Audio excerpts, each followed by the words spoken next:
selamat pagi semua. Kembali lagi bersama Bu Tride dalam mata pelajaran Ilmu Pengetahuan Alam. Bagaimana kabar kalian?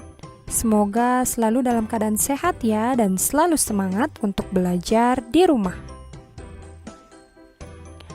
Nah, hari ini kita akan belajar tema 6 yaitu tentang siklus hidup makhluk hidup. Adapun pembahasan materi kita kali ini yaitu yang pertama, kita akan membahas tentang daur hidup hewan. Yang kedua, kita akan membahas tentang daur hidup tumbuhan. Dan yang ketiga, kita akan membahas tentang cara pelestarian hewan dan tumbuhan. Nah, marilah kita memasuki pembahasan satu persatu, mulai dari daur hidup hewan. Nah, tahukah kalian apa yang dimaksud dengan daur hidup? Jadi, daur hidup hewan adalah tahap perubahan yang dialami makhluk hidup selama hidupnya.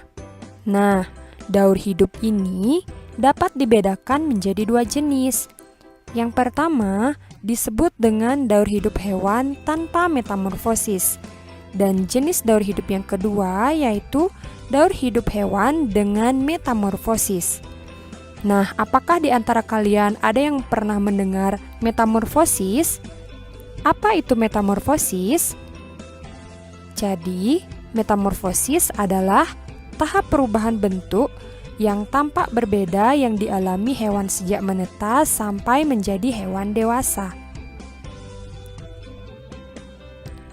Selanjutnya, kita akan membahas tentang daur hidup tanpa metamorfosis dan daur hidup dengan metamorfosis. Pada hewan tanpa metamorfosis, hewan tidak mengalami perubahan bentuk yang sangat berbeda. Contoh hewan dengan daur hidup tanpa metamorfosis itu ada ayam, ada kucing, ada kambing, ada burung, ada ikan, dan hewan-hewan lainnya. Nah, hewan-hewan ini tidak mengalami metamorfosis. Nah, yang Bu Tride ambil contohnya itu adalah ayam. Nah, ayam ini berkembang biak dengan cara bertelur. Telur ayam perlu dierami kira-kira 21 hari agar dapat menetas. Nah, setelah pertumbuhan bakal anak ayam, di dalam telur sempurna, telur menetas menjadi anak ayam. Nah, anak ayam ini bertubuh kecil dengan bulu-bulu halus. Semakin lama, anak ayam tumbuh menjadi semakin besar. Bulu-bulu halus berubah menjadi bulu-bulu seperti induknya. Bulu-bulu halus akan berubah menjadi bulu-bulu seperti induknya. Nah, selanjutnya akan memasuki tahap ayam dewasa. Setelah dewasa, ayam akan berkembang biak dan menghasilkan telur. Nah, itulah daur hidup hewan tanpa metamorfosis yang dalam hal ini contohnya adalah ayam. Berikutnya, jenis daur hidup yang kedua yaitu daur hidup dengan metamorfosis. Nah, daur hidup dengan metamorfosis ini ada beberapa jenis. Yang pertama itu adalah metamorfosis sempurna dan yang kedua ada metamorfosis tidak sempurna. Apakah yang dimaksud dengan metamorfosis sempurna? Metamorfosis sempurna adalah bentuk tubuh hewan saat lahir sangat berbeda dengan bentuk dewasanya. Sedangkan metamorfosis tidak sempurna adalah bentuk tubuh hewan saat lahir tidak terlalu berbeda dengan bentuk dewasanya. Nah, itulah perbedaan metamorfosis sempurna dan metamorfosis tidak sempurna. Selanjutnya, kita akan membahas tentang contoh hewan dengan metamorfosis sempurna. Nah, ada beberapa hewan yang mengalami metamorfosis sempurna. Contohnya yaitu ada kupu-kupu, lalat, dan juga nyamuk. Berikut ini Bu Tride memberikan contoh satu daur hidup metamorfosis sempurna hewan, yaitu pada kupu-kupu. Nah, daur hidup kupu-kupu dimulai dari telur. Telur kupu-kupu biasanya berada di permukaan daun. Kemudian, telur ini akan menetas menjadi ulat. Ulat memakan dedaunan. Nah, Nantinya, ulat ini akan mengeluarkan semacam benang sutra untuk melekat pada daun atau batang. Lalu, ulat melepaskan kulitnya dan akhirnya akan berubah menjadi kepompong. Kepompong memiliki kulit yang keras. Nah, setelah melewati masa kepompong, akan menetas hingga menjadi kupu-kupu. Nah, itulah daur hidup yang merupakan contoh metamorfosis sempurna. Selanjutnya, kita akan membahas contoh hewan dengan metamorfosis tidak sempurna. Nah, ada banyak jenis hewan yang mengalami metamorfosis tidak sempurna. Beberapa di antaranya yaitu yang pertama ada capung, kemudian ada kecoa, dan juga ada belalang. Nah, di sini Bu Tridi mengambil contoh metamorfosis tidak sempurna pada belalang. Tahukah kalian, daur hidup belalang dimulai dari tahap telur. Telur lalu menetas menjadi belalang muda yang bentuknya mirip belalang dewasa. Akan tetapi, belalang muda belum memiliki sayap. Kalian bisa perhatikan pada gambar, belalang tersebut belum memiliki sayap. Kemudian, belalang muda akan berganti kulit beberapa kali dan akhirnya tumbuh menjadi belalang dewasa. Nah,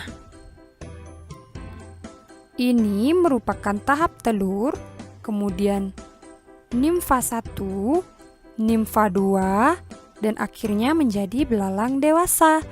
Nah, itulah tahap daur hidup metamorfosis tidak sempurna pada belalang. Selanjutnya, materi yang kedua yaitu kita akan membahas tentang daur hidup tumbuhan. Tumbuhan juga mengalami daur hidup. Sebagian besar tumbuhan mengalami daur hidupnya dari biji.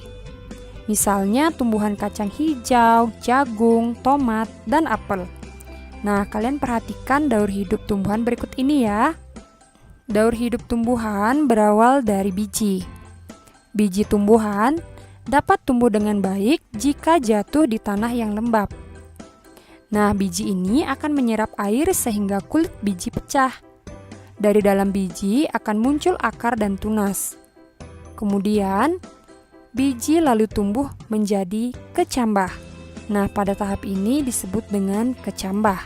Kecambah akan terus tumbuh menjadi tumbuhan muda. Tumbuhan yang sudah memiliki daun dapat melakukan fotosintesis. Nah, kalian tahu bahwa fotosintesis itu adalah proses pembuatan makanan pada tumbuhan. Kemudian tumbuhan ini akan berkembang menjadi tumbuhan dewasa. Tumbuhan dewasa nantinya dapat menghasilkan bunga dan juga biji. Nah, biji yang jatuh ke tanah yang lembab akan tumbuh kembali menjadi tumbuhan yang baru. Nah, itulah tahapan daur hidup pada tumbuhan. Selanjutnya, kita sudah membahas tentang daur hidup hewan dan juga daur hidup tumbuhan. Maka sekarang kita akan membahas tentang bagaimana cara melestarikan hewan dan tumbuhan.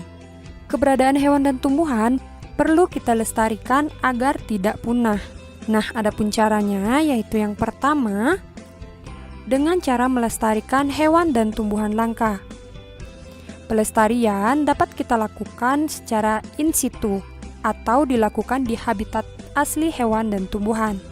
Nah, contohnya yaitu cagar alam. Pelestarian juga dapat dilakukan secara ex situ, artinya dilakukan di luar habitat asli hewan dan tumbuhan. Contohnya yaitu tempat penangkaran. Nah, adapun contoh hewan langka yaitu yang pertama ada burung cendrawasih, ada burung jalak Bali, badak bercula 1, harimau Sumatera, komodo, dan orang utan. Sedangkan tumbuhan langka contohnya ada bunga bangkai, ada bunga rafflesia, dan ada bunga cendana. Kemudian cara yang kedua yang dapat kita lakukan yaitu dengan cara mengembangbiakkan tumbuhan dan hewan. Dan cara yang ketiga yaitu dengan menetapkan undang-undang perlindungan hewan dan tumbuhan. Nah, itulah beberapa cara yang dapat kita lakukan untuk melestarikan hewan dan tumbuhan. Oke, cukup sekian dulu ya pembahasan materi kali ini. Semoga apa yang Bu Tride sampaikan dapat dengan mudah kalian pahami dan juga semoga bermanfaat.